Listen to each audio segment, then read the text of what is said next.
আসসালামু আলাইকুম সবাইকে welcome to my another blog. কেমন আছেন আপনারা? আশা করি সবাই ভালো আছেন। আলহামদুলিল্লাহ আমরাও ভালো আছি। সো চলে এলাম আরও একটি নতুন ভিডিও নিয়ে আপনাদের মাঝে। আজকে চলে আসছি হচ্ছে নদীর পাড়ে বেড়িবাঁধ শেখ জামালের সামনে একটা ছোট করে মেলা বসেছে। সো অনেক দিন পর নদীর পাড়ে ঘুরতে এসেছি। এখানে এসে দেখলাম যে ছোট করে একটা মেলা বসছে। এখানে পানি ছিল, এখন যেহেতু শীতকাল পানি কমে আসছে, সো এখানে একটা চরের মতো উঠেছে। সো এই চরের মধ্যেই ওরা খুব সুন্দর করে ছোট করে মেলাটা সাজিয়ে নিয়ে বসেছে। এখানে নৌকার রাইড থেকে শুরু করে ট্রেন, তারপর নাগরদোলা সব কিছুই আছে। সো আমরা একটু ট্রেনে উঠে পড়েছি, আমি আর আব্দুল্লাহ একটু ট্রেন রাইড উপভোগ করছিলাম। আর আব্দুল্লাহ তো খুবই খুশি ট্রেনে উঠতে পেরে। সো ট্রেন থেকে নেমেই আমরা আবার হচ্ছে স্মোক বিস্কিটের দোকান দেখতে পেলাম এখানে। এখানে ওয়েফার, চিপস অনেক অনেক কিছুর সাথেই স্মোক দিচ্ছিল। সো আমরা ওয়েফারের সাথে নিয়ে নিয়েছি। আর আমি এটা ফার্স্ট টাইম ট্রাই করতেছি, এর আগে আমি কখনো এটা ট্রাই করি নাই, আর আনানও ট্রাই করেনি। সো ভাবলাম এখানে যখন আসছি আর স্মোকের দোকানটা ছিল, সেখান থেকে একটু খেয়ে নেই। আর এটা এত পরিমাণে ঠান্ডা ছিল, মানে আমি হাতে যখন গ্লাসটা নিয়েছি তখন প্রচুর পরিমাণে ঠান্ডা হাতের মধ্যে অনুভব হয়েছে। সো আনানও একটু ফার্স্টে ভাবতেছিল এত ঠান্ডা কেন। সো এটা যেহেতু নাইট্রোজেন দ্বারা তৈরি করা হয়, তো একটু ঠান্ডা তো হবেই।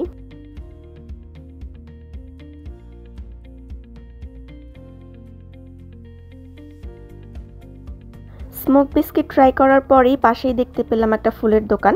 সো এখানে 2-3টা ফুলের দোকান ছিল, বাট এই দোকানের ফুলগুলো বেশি সুন্দর লাগতেছে।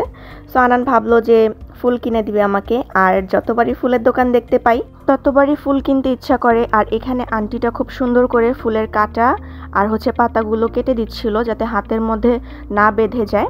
সো উনি আবার খুব সুন্দর করে কস্টিপ দিয়ে দিচ্ছিল ফুলের মধ্যে। সো যাই হোক, যতবার ফুল কিনি না কেন ততবারই হাজব্যান্ডের থেকে হচ্ছে প্রপোজ পেয়ে যাই। মেলার মধ্যে ঘুরতে এসে এখানেও হাজব্যান্ড থেকে প্রপোজ পেয়ে গেলাম।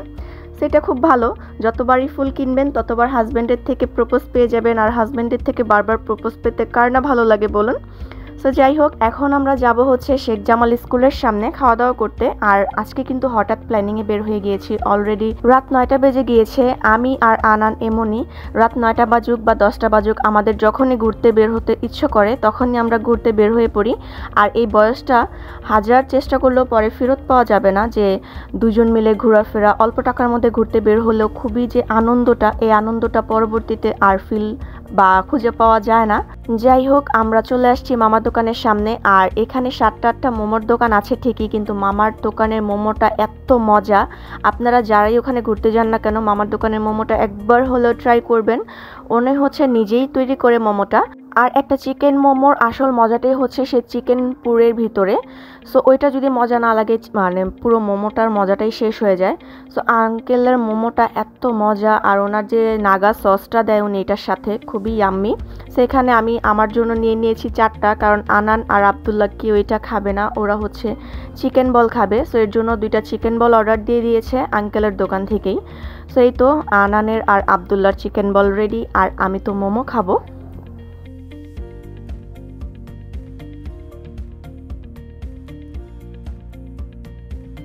এই তো এখানে হচ্ছে আনান আব্দুল্লাহর চিকেন বল আর আমার মোমো কমপ্লিট তৈরি হয়ে গিয়েছে। সো এখন আমি মোমোটা খাবো। আর মোমোটা এত মজা, আগেই তো বললাম খুবই ইয়াম্মি। আর আঙ্কেল যে নাগা সসটা হাতে তৈরি করে সেটা দিয়ে মোমোটা খেতে খুবই মজা লাগতেছিল। আর মোমো খাওয়া শেষ করে এখানে আমরা চলে আসছি হচ্ছে বট ভাজার দোকানে। এখানের বট ভাজাগুলো এত মজা হয়, মানে এক এক দোকানে এক এক রকমের মজা, কিন্তু আমরা সবসময় এই দোকান থেকেই খাই। আর মানে বট ভাজা কার কার পছন্দ সেটা কিন্তু অবশ্যই কমেন্টে জানাবেন। আর এখানে আমার বট ভাজা রেডি, আর ওরা উপর দিয়ে একটা মশলা দিয়ে দেয় বট ভাজার উপরে, খুবই মজা লাগে।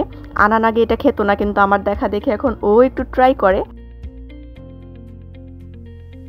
সো বট খাওয়া শেষ করে এই মামার দোকানের খেতাপুরি খাওয়ার জন্য চলে আসছি। আমাদের ঢাকাইয়া ভাষায় এটাকে খেতাপুরি বলে, আপনাদের আঞ্চলিক ভাষায় এটাকে কি বলে প্লিজ কমেন্টে জানিয়ে দেন।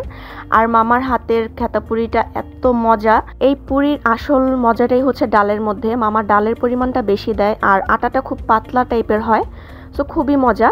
সো পুরি খাওয়া শেষ করে চলে এসেছি চায়ের দোকানে। আর আমরা এখানে আসলে ভাইয়ার দোকানে চা তো মিস হবেই না। আর আজকে আমরা চা অর্ডার দিয়েছি হচ্ছে চকলেট চা একটা, আর একটা হচ্ছে বাদাম চা। আমার কাছে চকলেট চাটা খুব ভালো লাগে, আর আনানের বাদাম চা পছন্দ। সো দুইজন দুইটা নিয়ে নিয়েছি। আর খাওয়ার সময় তো আমরা সবসময় দুইজনেরটা দুইজন একটু ট্রাই করে দেখি। সো এই তো ভাইয়ার বানানোর প্রসেসিংটা দেখুন কত সুন্দর।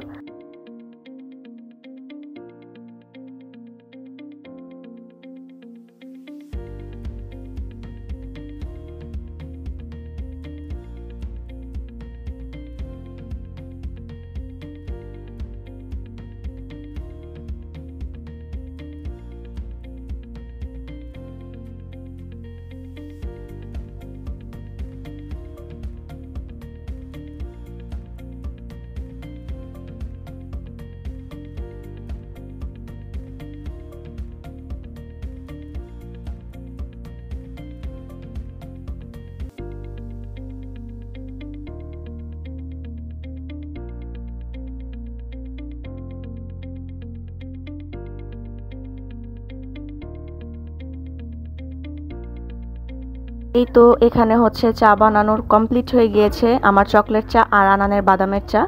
সো এখানে ভাইয়াদের আরেকটা দোকান আছে, ভাইয়াদের নিজস্বই। সো আমরা সবসময় ভাইয়ার কাছে আসি চা খাওয়ার জন্য। আর এখানে আসলে অবশ্যই ভাইয়ার দোকানে চাটা ট্রাই করে দেখবেন। এখানে হচ্ছে আমার চকলেট চা। সো যাদের চকলেট খুব পছন্দ, চকলেট ফ্লেভার, তারা চকলেট চাটা একবার হলেও ট্রাই করবেন। আর যাদের বাদামটা বেশি পছন্দ, যে চায়ের মধ্যে পুরো বাদামের ফ্লেভার থাকবে, তারা একবার হলেও বাদাম চাটা ট্রাই করবেন। আর আজকের আবহাওয়াটা কিন্তু মাশাআল্লাহ খুবই সুন্দর, আর যেহেতু অনেক ঠান্ডা, তো দেখতেই পাচ্ছেন কত কুয়াশা। তো এখানে হচ্ছে এই বাচ্চাটার সাথে কুকুরগুলো কত সুন্দর খেলা করতেছে।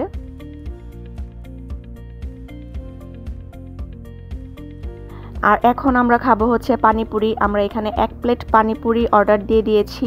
আর আনান যেহেতু পানিপুরি খায় না, সো আমার একাই খেতে হবে। ফার্স্টে 1 প্লেট নিয়ে দেখি কেমন। আর এখানে কিন্তু ওর যে এই দোকানে যে মশলাটা, সেটা আমরা ফার্স্টে ট্রাই করে নিয়েছি। মশলাটা খুবই মজা। আর এখানে অনেক রকমের টক, তেঁতুলের টক, প্লাস হচ্ছে কাসুন্দির টক, আরও অনেক রকমের টক ছিল, নাগা টক। সো প্রত্যেকটা থেকে ট্রাই করে দেখবো যে কোনটা মজা। এই তো আমাদের পানিপুরি রেডি। এখানে আমি হচ্ছে ফার্স্টে তেঁতুলের টক দিয়ে ট্রাই করে নিচ্ছি। তো মোটামুটি ছিল। সো মামা বলতেছে যে কাসুন্দি টক দিয়ে ট্রাই করে দেখেন। সো এখন আমি হচ্ছে কাসুন্দি টক দিয়ে ট্রাই করব। কাসুন্দি টকটা খুবই মজা। আর এখন হচ্ছে নাগা টকটা নিচ্ছি। নাগা টকটা ভাবছিলাম যে অনেক ঝাল হবে, বাট ঝাল না, কেমন যেন একটা ফ্লেভার আসতেছিল। সবচেয়ে বেস্ট ছিল কাসুন্দি টকটাই। আর এখান থেকে এখন আমরা হচ্ছে আমট নিয়ে নিব। আব্দুল্লাহর আমট খুবই পছন্দ। আর এখানে কিন্তু অনেক রকম আচারও আছে। তো যাই হোক, আমরা হচ্ছে এখন বাসায় চলে যাব। অলরেডি রাত 11:30টার মতো বেজে গিয়েছে। আর আমরা এমনিতেও আজকে লেট করেই বের হয়েছি, 9টার দিকে। সো ভালোই মজা হলো, মেলায় ঘুরলাম, প্লাস হচ্ছে শেখ জামালের সামনে অনেক রকমের খাওয়া দাওয়া করলাম। আপনাদের সাথে অনেক ভিডিও শেয়ার করতেছি, ভালোই রেসপন্স পাচ্ছি, আপনারা আমাকে অনেক ভালোবাসা দিচ্ছেন। সো আরেকটু বেশি বেশি ভালোবাসা দিতে হবে। প্লিজ সবাই লাইক, কমেন্ট এবং সাবস্ক্রাইব করে দিয়ে যান। আর সাবস্ক্রাইবটা অবশ্যই করবেন, আপনারা ভিডিও দেখতেছেন বাট সাবস্ক্রাইব খুবই কম করতেছেন। যাই হোক, আমাকে আরেকটু বেশি ভালোবাসা দিন, প্লিজ সবাই সাবস্ক্রাইব করে দিন, পাশে থাকেন অল টাইম। ধন্যবাদ কষ্ট করে ভিডিওটি এই পর্যন্ত দেখার জন্য। আমার জন্য সবাই দোয়া করবেন, আপনারাও ভালো থাকবেন। আল্লাহ হাফেজ।